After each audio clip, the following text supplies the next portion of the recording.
Buen Padre, Dios eterno, Dios de amor y de infinita bondad y misericordia. Alabamos tu nombre y te damos las gracias, Padre, por la oportunidad que nos das de estudiar tu palabra juntos. Te doy gracias, Señor, por la oportunidad que nos das de abrir tu palabra y dejar que tú nos hables por medio de ella.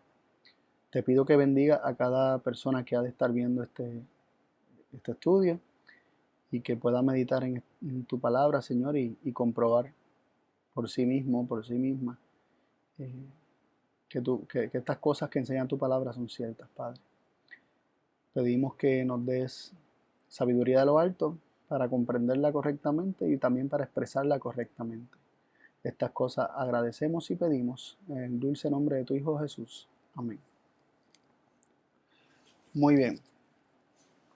El tema para hoy se titula El castigo del temor. El castigo del temor. Y ese título pues parte de 1 Juan 4:18, que dice así: En el amor no hay temor, sino que el perfecto amor echa fuera el temor, porque el temor conlleva castigo, y el que teme no ha sido perfeccionado en el amor. ¿Verdad? Nos vamos a hacer un estudio profundo sobre este versículo. Ya hemos tocado este versículo en otras presentaciones, en otras series, tiempo atrás. Si consideramos, ¿verdad?, el inicio de la pandemia ya en comienzos del 2020, hicimos una serie que originalmente se llamó Echando fuera el temor. En nuestro canal de Que Te Conozcan aparece como No Temáis. Y hicimos una serie sobre estos versículos, o comenzando partiendo de estos versículos, expandiendo los principios que se presentan en este versículo. Pero queremos ver, básicamente, aquí nos dice que en el amor no hay temor, sino que el perfecto amor echa fuera el temor. Cuando el amor es perfeccionado, el temor que el ser humano puede experimentar es echado fuera. No hay miedo, no se vive con miedo, no se vive con temor, no se vive asustado, sino que en el amor no hay temor. Y esto nos presenta un principio muy interesante, y es que el temor y el amor son mutuamente excluyentes. Donde está uno no puede estar el otro. Y es que según el amor va siendo perfeccionado, cada vez expulsa fuera del hombre el temor. De tal forma que cuando el amor es perfecto, ya echó fuera por completo el temor. Pero igual, el temor sirve como un medidor para que el hombre identifique cuánto le falta confiar más en Dios y conocer su amor, ¿verdad? Y no voy a expandir mucho más dentro de estos puntos, pero lo que quiero resaltar aquí es que la declaración que nos hace la segunda parte del versículo, la primera parte de esa segunda parte, el primer pedazo nos dice: porque el temor conlleva castigo. El temor conlleva castigo. El temor implica castigo. El resultado del temor es castigo. Y la palabra misma conllevar, ¿verdad? Etimológicamente, llevar con. El temor trae consigo, lleva consigo. El temor lleva consigo un castigo. Hay un castigo que proviene del temor. Y sobre eso quisiera que consideráramos el estudio de hoy, lo que vamos a estar presentando hoy, viendo en situaciones donde hubo temor y cuál fue la reacción de los hombres en cuanto a esto, y vislumbrar el futuro y lo que la palabra de Dios nos revela de lo que va a ocurrir en el futuro. Quisiera comenzar con la historia de Gedeón, que muchos de ustedes conocerán. Gedeón fue un hombre que Dios llamó durante el tiempo de los jueces para que fuera libertador, o de alguna manera librara al pueblo de Israel de sus enemigos. Y Israel había estado sujeto, sometido por ya bastantes años. Y Dios llama a Gedeón. Y al principio Gedeón le pone prueba a Dios hasta que Dios le confirma que sí, que Dios lo está llamando para que Gedeón sea su instrumento. Y Gedeón convocó a todos aquellos que quisieran ser parte del ejército de Israel. y llegaron 32.000 personas. Y luego Dios le dice a Gedeón que son muchos, y esto le está extraño a Gedeón porque el ejército enemigo son más todavía. Estamos hablando de un ejército inmenso, una coalición de 3 ejércitos, y 32.000 era poco. Pero Dios le dice a Gedeón que son demasiados. Y entonces le manda que le diga, ¿verdad?, al pueblo que todo el que tenga miedo de la batalla, que se vaya para sus casas. Y entonces 22.000, de esos 32.000, 22.000 se fueron y quedaron solamente 10.000. Y luego Dios le dice a Gedeón que todavía son muchos. Y esto le sorprende a Gedeón y le dice que, ¿verdad?, que hiciera una prueba, y era que, ¿verdad?, los que sabemos la historia, se mandó a que bebieran agua, y solamente los que agarraran con la mano el agua y siguieran andando, ¿verdad?, y lamieran el agua de la mano y siguieran andando, pues esos iban a ser parte del ejército. Los que se arrodillaran para beber el agua con calma y se despojaran de sus cosas, ¿verdad?, para poder beber el agua, ¿verdad?, en cuclillas así, cerquita del río, pues esos no iban para la guerra. Y terminaron quedándose solamente 300 hombres siendo parte del ejército de Dios, y esto parecería una locura. Y Gedeón estaba dudando. Y en Jueces 7, del versículo 9 al 14, se nos relata algo muy interesante, y es un medio que Dios utilizó para que Gedeón estuviera seguro de que la victoria estaba asegurada. Y leo en Jueces 7 del 9 al 14. Y aconteció que aquella noche Jehová le dijo: levántate y desciende al campo, porque yo lo he entregado en tus manos. Y si tienes temor de descender, baja tú con Fara tu criado al campo, y oirás lo que hablan. Y entonces tus manos se esforzarán y descenderás al campo. Y él descendió con Fara su criado al principio de la gente de armas que estaba en el campo. Y Madián y Amalek y todos los orientales estaban tendidos en el valle como langosta en muchedumbre, y sus camellos eran innumerables, como la arena que está a la ribera de la mar en multitud. Ahí ven por qué le parecía una locura 300 contra ese ejército tan grande. Seguimos leyendo. Y luego que llegó Gedeón, he aquí que un hombre estaba contando a su compañero un sueño, diciendo: he aquí yo soñé un sueño, que veía un pan de cebada que rodaba hasta el campo de Madián, y llegaba a las tiendas, y las hería de tal manera que caían, y las trastornaba de arriba abajo, y las tiendas caían. Y su compañero respondió y dijo: esto no es otra cosa sino la espada de Gedeón, hijo de Joás, varón de Israel. Dios ha entregado en sus manos a los madianitas con todo el campo. Y esto le dio, cuando Gedeón escuchó esto le dio ánimo y alabó el nombre de Dios, porque Dios le había confirmado por medio de este incidente, de este suceso, que en efecto Dios había entregado a los madianitas en sus manos. Brincando un poquito en la historia, ¿verdad?, viendo el versículo 19, nos cuenta cuál fue la metodología que se llevó a cabo para conquistar a este otro ejército enemigo. Leemos el versículo del 19 al 22. Llegó pues Gedeón y los 100 hombres que llevaba consigo al principio del campo, ¿verdad? Gedeón había dividido los hombres en escuadrones de 100, los 300 habían hecho 3 escuadrones de 100, y habían 100 hombres que iban con él. Llegó pues Gedeón y los 100 hombres que llevaba consigo al principio del campo, y a la entrada de la vela del medio, cuando acababa de renovar las centinelas, y tocaron las bocinas y quebraron los cántaros que llevaban en sus manos. Y los 3 escuadrones tocaron las bocinas y quebraron los cántaros, tomaron en las manos izquierdas las teas y en las derechas los cuernos con que tañían, y dieron grita: la espada de Jehová y de Gedeón. Y estuviéronse en sus lugares en derredor del campo, y todo el campo fue alborotado, y huyeron gritando. Mas los 300 tocaban las bocinas, y Jehová puso la espada de cada uno contra su compañero en todo el campo. Y el ejército huyó hasta Bethsita hacia Cerea y hasta el término de Abel Meola en Tabat. Y aquí lo que queremos enfatizar es, ¿verdad? La metodología que se utilizó no fue convencional, no es una metodología de guerra.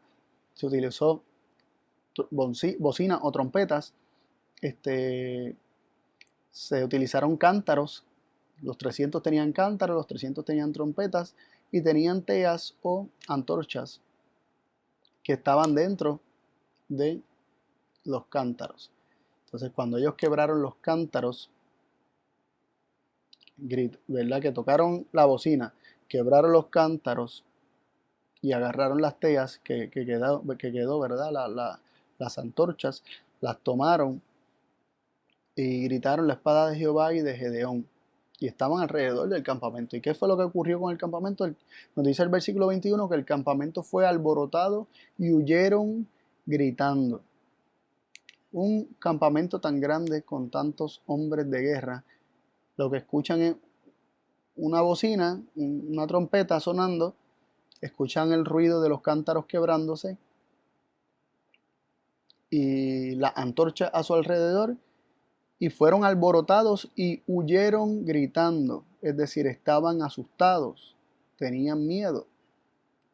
¿Y qué hizo el miedo en ellos? Temieron por su vida, ellos huyeron gritando, estaban temiendo por su propia vida. ¿Y qué es lo que ocurrió? Dice que los 300 seguían tocando las bocinas y Jehová puso la espada de cada uno contra su compañero en todo el campo. Sí, que se comenzaron a matar unos a otros del enemigo y el pueblo de Dios sin hacer nada, mirándolo, como ellos se autodestruían. Y es bien interesante este punto, ¿no? Y notar que esta fue la reacción, el que cada uno tomara su espada contra la de su compañero, ¿verdad? La espada de cada uno fuera contra la de su compañero y hacerle daño a su compañero.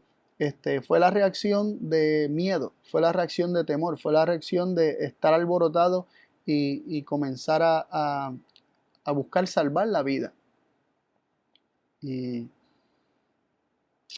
¿Verdad? Y vemos cómo el temor por perder la vida llevó a un ejército a derrotarse ellos mismos. Muy interesante. Otro incidente que quisiera que consideráramos es la historia de Jonatán y su escudero, ¿verdad? Estaban en guerra contra los filisteos y Jonatán estaba con su escudero, aparte, solos, y estaban espiando una guarnición y allí Jonatán le dice a su escudero, vayamos allá y vamos a asomarnos, dejémonos ver, y si ellos nos invitan a subir, eso es que Jehová ha entregado esa guarnición en nuestras manos. Y si no nos invitan a subir, pues Jehová no lo ha entregado en nuestras manos.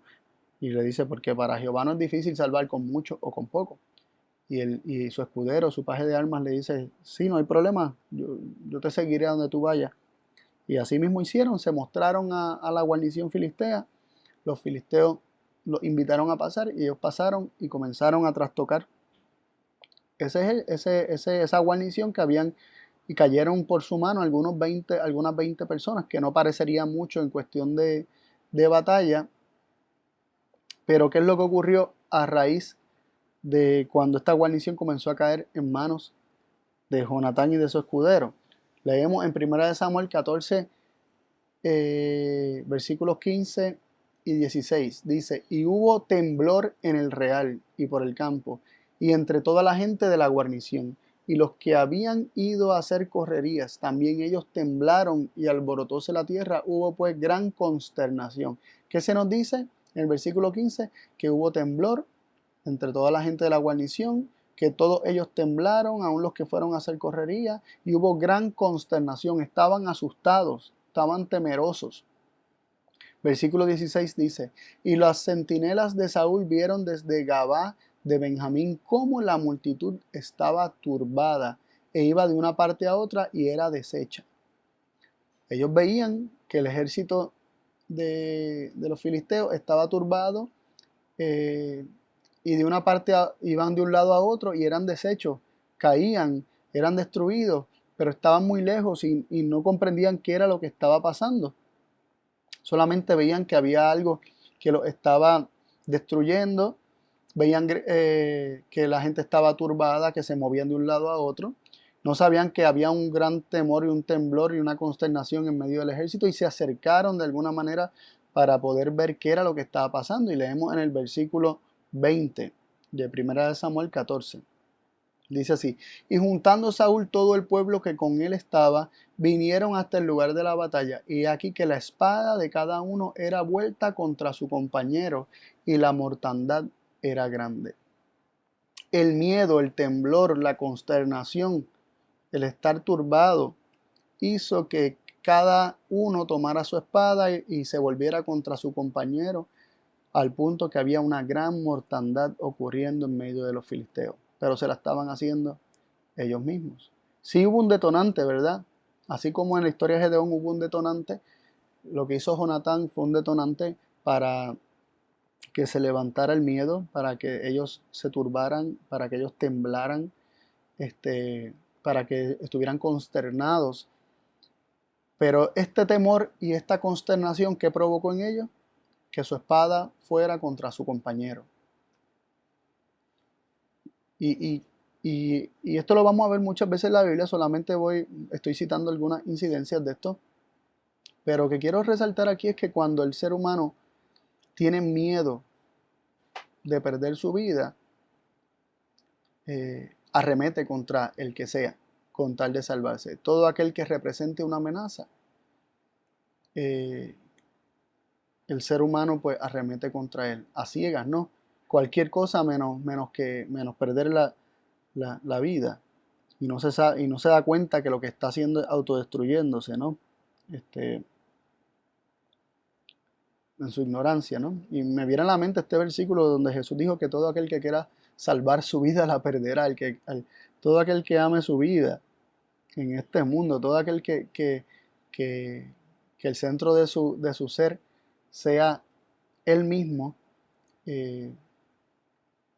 va a buscar salvar su vida a como dé lugar, y ante cualquier amenaza, cualquier miedo que se levante, va a comenzar a arremeter contra su prójimo, ¿no?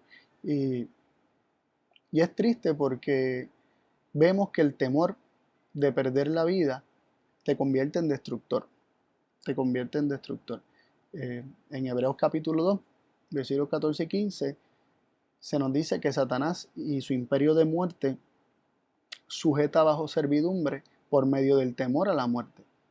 Todo aquel que tiene miedo a morir se convierte en un siervo del imperio de la muerte y se convierte en un destructor porque tiene miedo de morir y utiliza la fuerza para preservar su propia vida. Y esa es la reacción que tuvo este pueblo también de los filisteos. También quisiera que consideráramos el incidente de Moab, Amón y los del monte de Seir contra Josafat. Y leemos lo siguiente en 2 de Crónicas, capítulo 20, versículos 22 al 24. ¿Verdad? Y para darle contexto a esta historia, Josafat se asustó mucho y se entristeció mucho ante las amenazas de esta guerra, ¿verdad? Y de este ataque, de esta triple alianza contra él y contra el reino de Judá. Entonces, él lo que hizo fue clamar a Dios y pidió ayuda. Y Dios envió un profeta que le dejó saber que la victoria era garantizada, que no temieran, sino que confiaran en el Señor y vieran la salvación que el Señor obraría. Y que se presentaran al otro día mañana en el valle donde estaba el otro ejército, para que vieran eso. Y ellos lo creyeron. Y se nos dice que como acto de fe, ¿verdad? Comenzaron a cantar y alabar a Dios y marchaban cantando. Y leemos en el versículo 22 de 2 de Crónicas 20. Y como comenzaron con clamor y con alabanza, dispuso Jehová contra los hijos de Amón, de Moab y del monte de Seir las emboscadas de ellos mismos que venían contra Judá, y matáronse los unos a los otros. Pues los hijos de Amón y Moab se levantaron contra los del monte de Seir para matarlos y destruirlos, y como hubieron acabado a los del monte de Seir, cada cual ayudó a la destrucción de su compañero. Y luego que vino Judá a la atalaya del desierto, miraron hacia la multitud, mas he aquí yacían ellos en tierra muertos, que ninguno había escapado. Increíble, ninguno escapó. Se mataron entre ellos mismos. Los amonitas, los moabitas, los del monte de Seir se mataron entre ellos mismos. Primero Amón y Moab se fueron todos contra el monte de Seir y luego entre ellos mismos se mataron. El espanto, el terror, el clamor que escucharon de guerra los levantó, no los dejaba razonar, no los dejaba ver correctamente, y de eso hay bastante evidencia bíblica, pero también psicológica, donde se demuestra que cuando el ser humano siente miedo, cuando el ser humano teme por su vida, cuando el ser humano siente que su vida está en riesgo, muchas veces se bloquea el raciocinio y se actúa por impulso para salvar la propia vida, ¿no? Y algo así es lo que hemos visto. Hay un patrón donde hay un detonante que genera temor y miedo, y esto provoca que ante el temor y el miedo cada cual quiera salvar su vida, y lo que hacen es destruirse entre ellos mismos, entre aquellos que son supuestamente aliados, ¿no? Y vemos que el resultado de esta historia fue que los moabitas, los amonitas y los del monte de Seir, que estaban contra Josafat y contra Judá, se destruyeron ellos mismos, se atacaron entre ellos mismos. Y este principio aparece en toda la palabra. Por ejemplo, en Isaías 19, versículos 2 y 3 dice: y revolveré egipcios contra egipcios, y cada uno peleará contra su hermano, cada uno contra su prójimo, ciudad contra ciudad y reino contra reino. Y el espíritu de Egipto se desvanecerá en medio de él, y destruiré su consejo, y preguntarán a sus imágenes y a sus mágicos y a sus pitones y a sus adivinos. Es interesante que se nos menciona que el espíritu de Egipto se desvanecerá dentro de Egipto. El terror, el temor, el dolor se desvanecerá dentro de él. Se conecta el espíritu de Egipto desvaneciéndose. Se conecta con lo que el Señor dice cada día hacer, que es de poner a los egipcios contra los egipcios, y cada uno peleando contra su hermano. No, me resultó interesante esto. Y quisiera conectar esto con lo que ha de ocurrir al fin de los tiempos, porque hay bastantes versículos que nos hablan acerca de lo que ha de ocurrir al fin de los tiempos. Y de hecho les recomiendo el tema que mi amigo Daniel subió anoche, y yo lo compartí también por aquí por Facebook, donde el tema que se llama el gran trono blanco, o el trono blanco, ante el trono blanco, ante el trono blanco, se llama el tema, y toca algo, ¿verdad? Aparte de lo que voy a compartir ahora, no en el mismo enfoque, pero se los recomiendo, y creo que van a aprender mucho sobre este tema. Pero quisiera que consideráramos el fin del tiempo, específicamente el tiempo después del milenio, del cual habla Apocalipsis capítulo 20. ¿Verdad? Se nos dice que Cristo viene, y luego de que Cristo viene, la tierra queda desolada, y Satanás queda atado aquí en la tierra por 1000 años, y después de que se cumplen los 1000 años, él es soltado, y ocurre la segunda resurrección, donde Satanás reúne a todas estas naciones, todos estos ejércitos, para atacar a la santa ciudad de Dios que descendió sobre el monte de las olivas. Leemos en Apocalipsis 20, versículos 7 al 9. Y cuando los 1000 años fueren cumplidos, Satanás será suelto de su prisión, y saldrá para engañar las naciones que están sobre los 4 ángulos de la tierra, a Gog y a Magog, a fin de congregarlos para la batalla. el número de los cuales es como la arena del mar. Y subieron sobre la anchura de la tierra y circundaron el campo de los santos y la ciudad amada. Y de Dios descendió fuego del cielo y los devoró.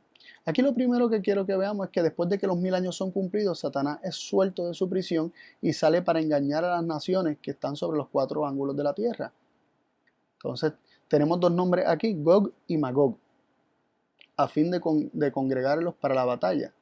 Dice el número de los cuales es como la arena del mar. Aquí Apocalipsis está citando de Ezequiel capítulo 38 y nos deja saber que Gog y Magog es un nombre que se les da a Satanás y a este ejército que él congrega para la batalla, para atacar la santa ciudad, ¿verdad? La ciudad amada, como dice ahí el versículo 9. Y nosotros, ¿verdad? A primera instancia leemos el versículo 9 y se nos dice que subieron sobre la anchura de la tierra, circundaron el campo de los santos y la ciudad amada, y de Dios descendió fuego del cielo y los devoró. Y de primera instancia pensamos que esto ocurre inmediatamente, pero esto es un proceso y hay bastantes detalles que ocurren entre medio. Y sobre esos detalles quisiera hablar en cuanto a lo que presenta Ezequiel 38, versículos, vamos a leer primero del 1 al 2 para que veamos que hay una conexión directa a lo que está ocurriendo, a lo que está describiendo Apocalipsis. Y Ezequiel 38, 1 y 2 dice así: y fue a mí palabra de Jehová diciendo, hijo del hombre, pon tu rostro contra Gog en tierra de Magog, príncipe de la cabecera de Mesec y Tubal, y profetiza sobre él. No voy a leer toda la profecía, ni voy a describir todos los detalles, solamente quiero que veamos lo que tiene que ver con lo que venimos hablando, cómo el temor, cómo el miedo a morir, cómo el temor de la muerte convierte al hombre en un destructor y nos lleva a por miedo a perder nuestra vida, a destruir la de otros, ¿no? Y como quiera eso termina destruyéndonos a nosotros. Versículo 9 de Ezequiel 38, para que veamos parte de lo que se profetizó contra Gog y Magog. Pero hablándole directamente a Gog, en versículo 9, vamos a leer del 9 al 12. Dice así: y subirás tú, vendrás como tempestad, como nublado, para cubrir la tierra serás tú, y todas tus compañías y muchos pueblos contigo. Así ha dicho el Señor Jehová, y será en aquel día que subirán palabras en tu corazón y concebirás mal pensamiento. Así que Dios le está diciendo, tú subirás, vendrás como tempestad, va a hacer esto, pero todo eso es porque subieron palabras en tu corazón y concebiste mal pensamiento. Y dirás, dice el versículo 11, subiré contra tierra de aldeas, iré a gente reposada y que habitan confiadamente. Todos ellos habitan sin muros, no tienen cerrojos ni puertas. Para arrebatar despojo y para tomar presa, para tornar tu mano sobre las tierras desiertas ya pobladas y sobre el pueblo recogido de las gentes que se hace de ganado y posesiones que mora en el ombligo de la tierra. Aquí se presenta las intenciones, el pensamiento, las palabras, la maldad que concibió en su corazón, en sus pensamientos, es que estas personas que habitan reposadamente son gente mansa, gente tranquila, que habitan confiados, sin muros ni cerrojos, y quieren llegar allá para arrebatar despojos, para tomar presa. Dice, para tornar tu mano sobre las tierras desiertas ya pobladas y sobre el pueblo recogido de la gente, es decir, el remanente, el pueblo que Dios se hizo de todas las naciones. A ese pueblo se quiere atacar. Y ese pueblo está asentado sobre el ombligo de la tierra o sobre el centro de la tierra. Y recordemos, como mencionamos, hicimos referencia anteriormente, la Nueva Jerusalén se establece sobre el monte de las Olivas. ¿Y qué vemos aquí? Vemos que se está profetizando lo que Satanás haría bajo el nombre de Gog y con sus ejércitos, ¿verdad? También bajo el nombre de Magog. Ahora se nos sigue diciendo en el versículo 16. Y subirás contra mi pueblo Israel como nublado para cubrir la tierra. Será al cabo de los días, y te traeré sobre mi tierra para que las gentes me conozcan cuando fuere santificado en ti, oh Gog, delante de tus ojos.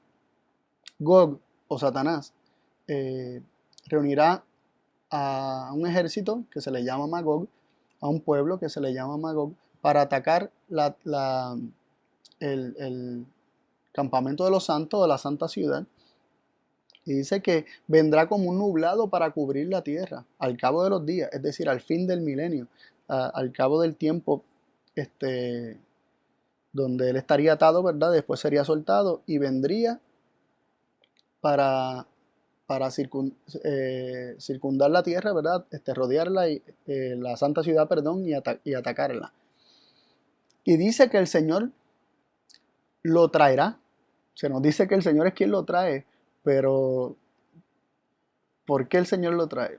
Pues de diferentes formas, ¿no? El Señor lo está permitiendo y en segundo lugar, el Señor está poniendo la ciudad en un lugar visible donde Él lo puede ver y se siente atraído para tomar aquello que Él quiere para sí. Y Dios, conociendo el corazón de Satanás, sabe que va a intentar hacer esto. Y dice que Dios lo trae, pero sabemos que fue el mal pensamiento, la maldad que hay en el corazón de Satanás lo que hace que él planifique este ataque. Se nos sigue diciendo en el versículo 18 al 21. Y será en aquel tiempo cuando vendrá Gog contra la tierra de Israel, dijo el Señor Jehová, que subirá mi ira en mi enojo. ¿Qué es lo que ocurrirá? Subirá la ira de Dios en su enojo. ¿Qué es la ira de Dios? Ya lo hemos discutido en temas anteriores, tanto yo como Daniel, y les recomiendo ver los temas que hablan de la ira de Dios en nuestra lista de reproducción que se llama El Resplandor de su Gloria, en nuestro canal Que Te Conozcan en YouTube. Y ahí van a ver lo que es la ira de Dios, pero resumidas cuentas, la ira de Dios es la experiencia de Dios al tener que entregar al hombre a cosechar lo que sembró sin restricción, ¿no? La ira completa de Dios es Dios entregar por completo el hombre a su elección. Es Dios darle al hombre su ausencia. Es Dios retirar su presencia ante el pedido del hombre al decirle a Dios, apártate de nosotros, como nos revela allí Job capítulo 22, versículos 15, 16, 17. Así que la ira del Señor vendrá en su enojo cuando Gog vaya contra la tierra. En el versículo 19 nos sigue diciendo, porque he hablado en mi celo y en el fuego de mi ira, que en aquel tiempo habrá gran temblor sobre la tierra de Israel. ¿Qué es lo que habrá en aquel momento? Gran temblor sobre la tierra de Israel. ¿Qué es lo que ocurrirá? Temblor. Y pensaríamos en terremoto. Pero esto no es necesariamente lo que se nos está hablando. Veamos lo que nos dice el versículo 20. Que los peces de la mar y las aves del cielo y las bestias del campo y toda serpiente que anda arrastrando sobre la tierra y todos los hombres que están sobre las de la tierra temblarán a mi presencia. Así que se manifestará allí la presencia del Señor. Dice, y se arruinarán los montes y los vallados caerán y todo muro caerá a tierra. Vimos que la ira de Dios se manifiesta y los vallados caen, todo muro cae. ¿Y qué es lo que provoca esto? Un temblor ante la presencia, un temblor del hombre. El hombre temblará y el hombre tiembla por temor. Un miedo. La presencia del Señor traerá miedo. No habrán vallados, no habrán muros que puedan de alguna manera proveerle protección ante esta manifestación de la presencia de Dios al hombre y mucho menos a Gog, a quien se le está hablando. Y lo interesante es que hace alusión a un temblor que es provocado por la presencia del Señor. Y este temblor, este temor que es provocado por la presencia del Señor, ¿qué es lo que ocurre ante este temblor? Dice el versículo 21. Y en todos mis montes llamaré contra él espada, dice el Señor Jehová. La espada de cada cual será contra su hermano. Y esto nos está describiendo una escena del futuro, donde cuando Satanás intente con su ejército atacar la santa ciudad, la presencia del Señor en su ira, dejando caer todo vallado y todo muro, el hombre, luego de entender que está perdido, el miedo, el temor de la muerte, lo lleva a levantar espada contra su propio prójimo. Dice, la espada de cada cual será contra su hermano. De esto mismo también nos habla Zacarías 14, también hablando del futuro. Lo dice de esta forma. Zacarías 14, versículo 13. Y acontecerá en aquel día que habrá en ellos gran quebrantamiento de Jehová, porque trabará cada uno de la mano de su compañero y su mano echará contra la mano de su compañero. Es interesante cómo se presenta que Jehová es quien los está quebrantando, pero son ellos mismos los que se están haciendo daño uno a otro. Dice que trabará cada uno la mano de su compañero y su mano echará contra la mano de su compañero. Todo esto haciendo alusión a lo que ha de ocurrir en el futuro. Y es un acto de desesperación, es un acto de miedo, un acto de no querer perder la vida. Miren cuán fuertes estos versículos que aparecen en Isaías del versículo 18, Isaías 9 del 18 al 20. Isaías 9 del 18 al 20 nos dice así: porque la maldad se encendió como fuego. ¿Qué es lo que se enciende como fuego? La maldad. Cardos y espinas devorará, y encenderáse en lo espeso de la breña, y serán alzados como humo.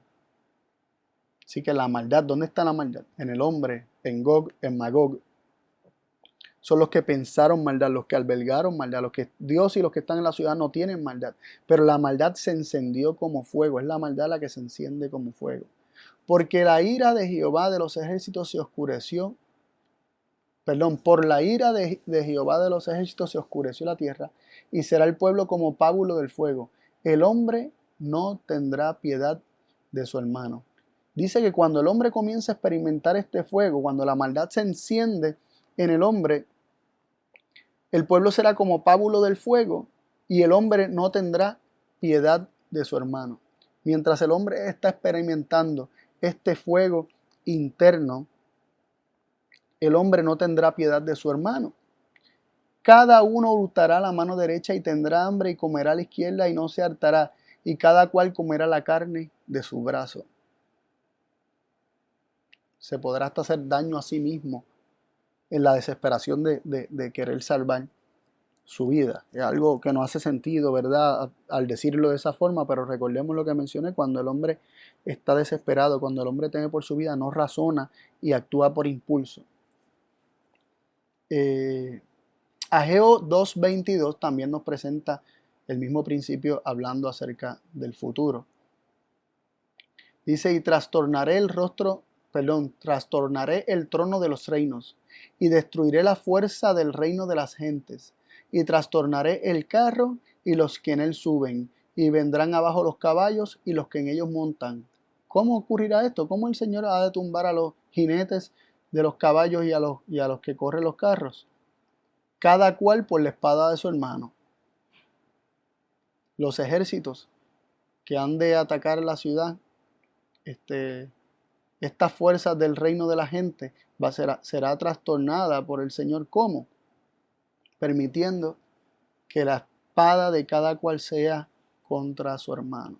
Estas personas, actuando bajo temor, bajo miedo, bajo el temor de la muerte, se convierten en destructores de otros y de sí mismos. Y ni Satanás se salva de esta experiencia. Miren lo que nos dice Ezequiel 28, versículos 6 y 7, que ha de experimentar Satanás.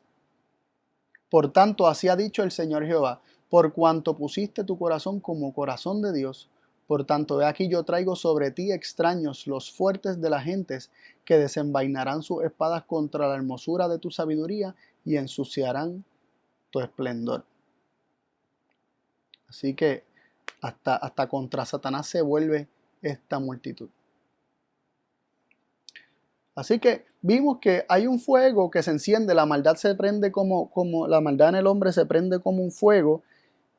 El hombre toma armas, el hombre se desespera y quiere salvar su vida en este proceso y comienzan a agredirse, a hacerse daño unos a otros mientras este fuego lo está consumiendo internamente. Ahora, es bien interesante cómo Ezequiel 39 continúa con la visión de Ezequiel 38 y de Gog y Magog y nos describe el proceso de cómo es que muere Gog y Magog. Y leemos del versículo 1 de Ezequiel 39 hasta el versículo 6. Ezequiel 39 del 1 al 6 dice así: Tú pues, hijo de hombre, profetiza contra Gog y di: Así ha dicho el Señor Jehová: He aquí yo contra ti, oh Gog, príncipe de la cabecera de Mesec y Tubal, y te quebrantaré y te sextaré y te haré subir de las partes del norte y te traeré sobre los montes de Israel. Y sacaré tu arco de tu mano izquierda y derribaré tus saetas de tu mano derecha.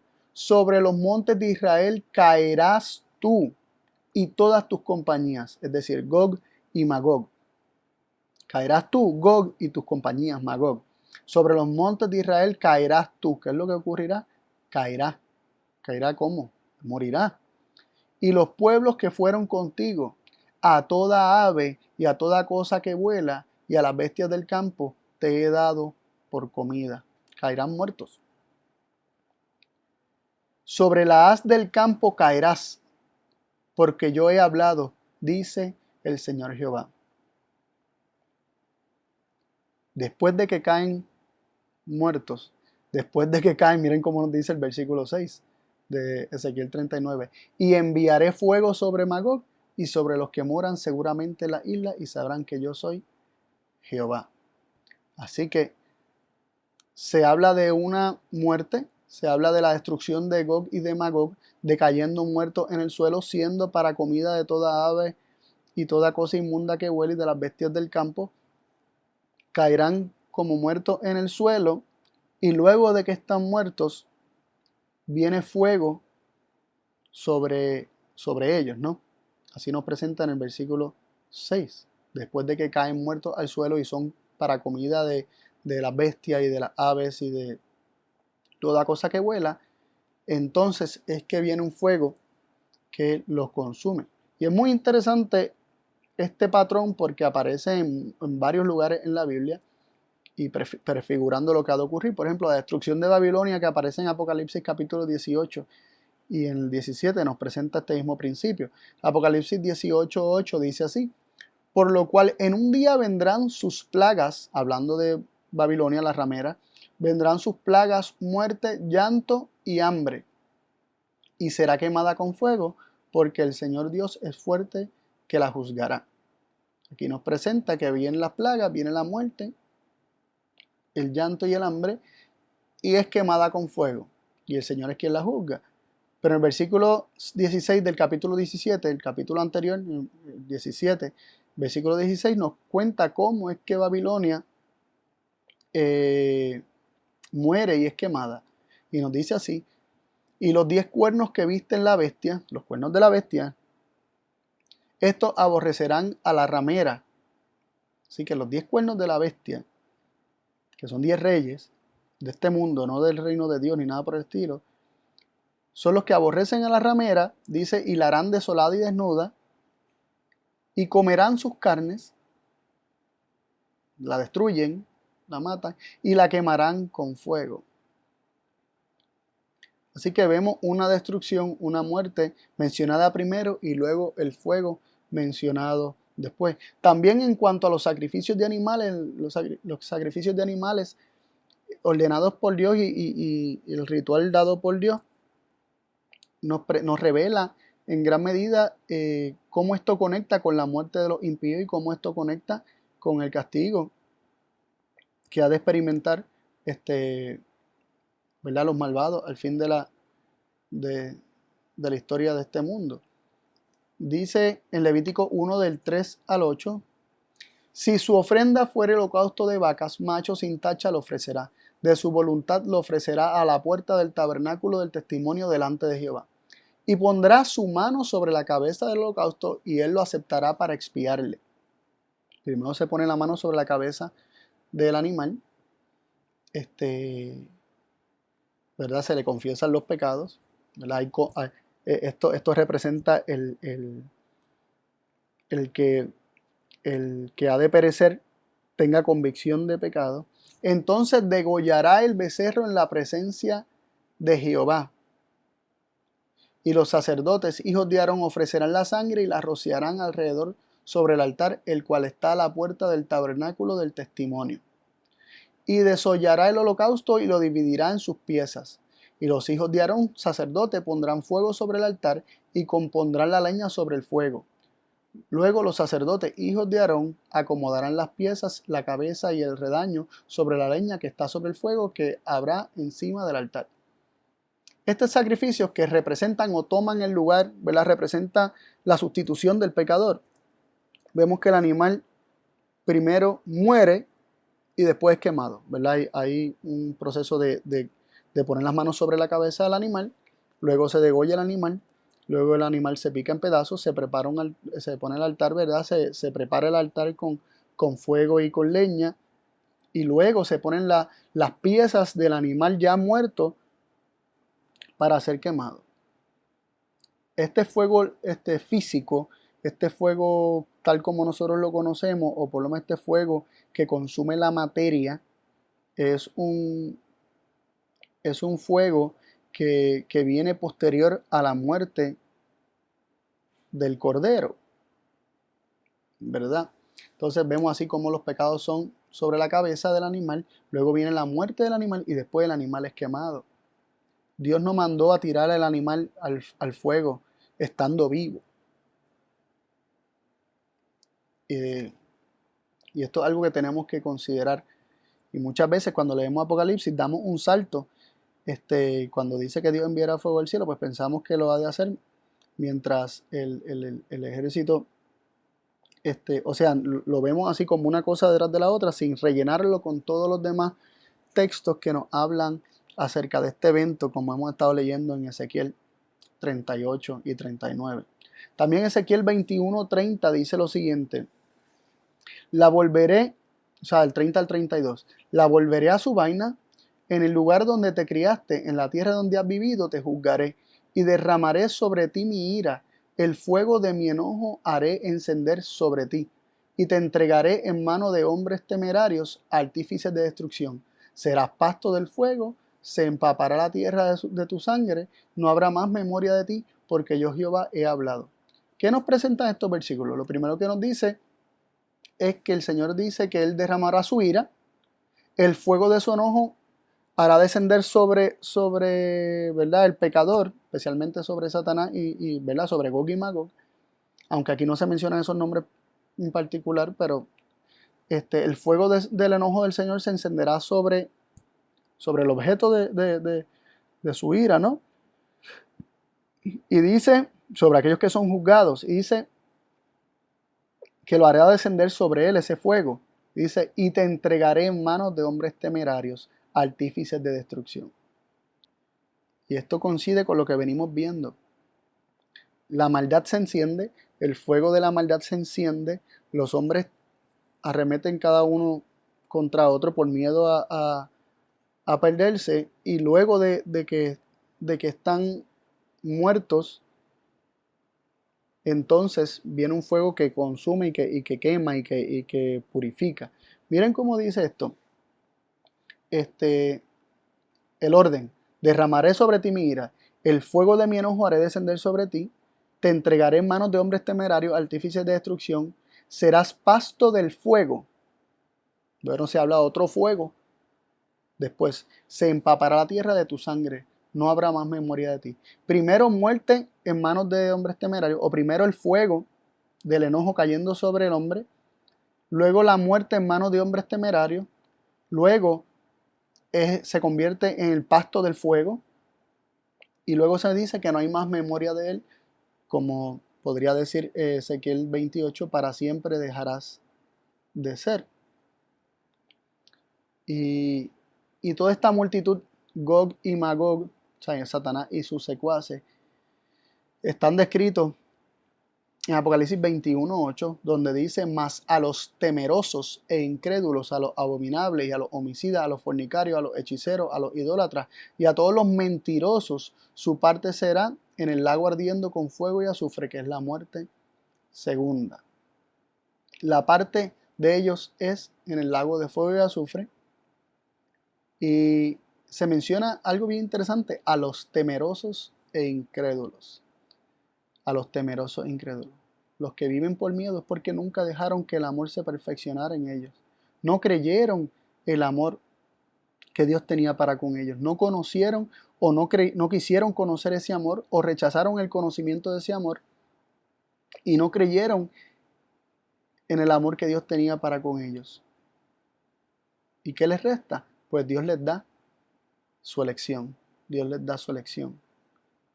Dios les da su ausencia. Dios los deja cosechar lo que ellos mismos sembraron. Dios los deja que su maldad se encienda en ellos como fuego. Dios había estado impidiendo que esto ocurriera para darles tiempo, pero llega el momento donde el Señor les revela a cada uno de ellos su elección y les muestra lo que ellos han decidido. Y el miedo de perecer, el miedo a la muerte, hace que ellos hagan lo mismo que han hecho todos los que por miedo a la muerte han tomado la espada, ¿no? Y arremeten cada uno contra su prójimo. Y por esto es importante conocer a Dios, que Él es amor. Es importante porque nos dice en 1 Juan 4, 16 y 17: y nosotros hemos conocido y creído el amor que Dios tiene para con nosotros. Dios es amor, y el que vive en amor vive en Dios y Dios en él. Nosotros hemos conocido, primero se conoce y luego se cree en el amor que Dios tiene para con nosotros. Primero se comprende ese amor y luego se cree, se acepta, se recibe como siendo real para con cada uno de nosotros de forma individual. Cuando el ser humano está consciente de que somos el objeto del amor de Dios, de que Dios nos ama, de que Dios nos ama incondicionalmente, al punto que entregó a su Hijo para probarnos su amor y demostrarnos que no hay nada que se reserve para sí mismo. Es un amor que lo entrega todo, un amor autosacrificado. Cuando nosotros conocemos ese amor que Dios ha tenido para con nosotros y lo creemos, entonces el temor comienza a desaparecer, porque nos dice en el versículo 17: en esto es perfecto el amor con nosotros. En esto, ¿qué en esto? Es lo que acabamos de leer. En conocer y creer el amor que Dios tiene para cada uno de nosotros. De esta forma, en esto es que el amor es perfeccionado en nosotros. De esta forma es que el amor se vuelve perfecto en el hombre. Mientras más conocemos y creemos el amor de Dios, más se va perfeccionando el amor en nosotros. ¿Con qué propósito? Para que tengamos confianza en el día del juicio, nos dice el versículo 17. Para que tengamos confianza, no temor, confianza. Pues como Él es, así somos nosotros en este mundo. Y ahí es que viene el versículo con el que comenzamos: que en el amor no hay temor, sino que el perfecto amor echa fuera el temor. En la medida que el perfecto amor se forma en el interior del hombre, recibiendo, contemplando, conociendo el amor de Dios y creyendo en ese amor, el temor va a desaparecer y no vamos a ser de los temerosos que van a estar buscando salvar su vida y la perderán en el proceso, sino que el mismo amor autosacrificado de Dios se formará en el interior del hombre de tal forma que nosotros no tengamos miedo de lo que nos puedan hacer. No tengamos miedo, no vivamos por miedo, sino por amor.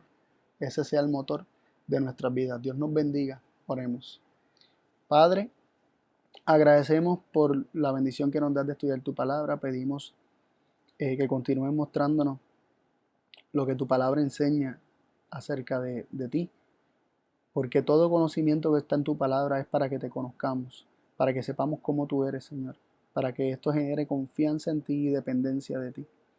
Acompáñanos, Señor, el resto del día, el resto de nuestras vidas, y que podamos seguir creciendo en el conocimiento del único Dios verdadero y de Jesucristo, a quien tú has enviado. Gracias, Padre, por escucharnos. En el nombre de Jesús. Amén.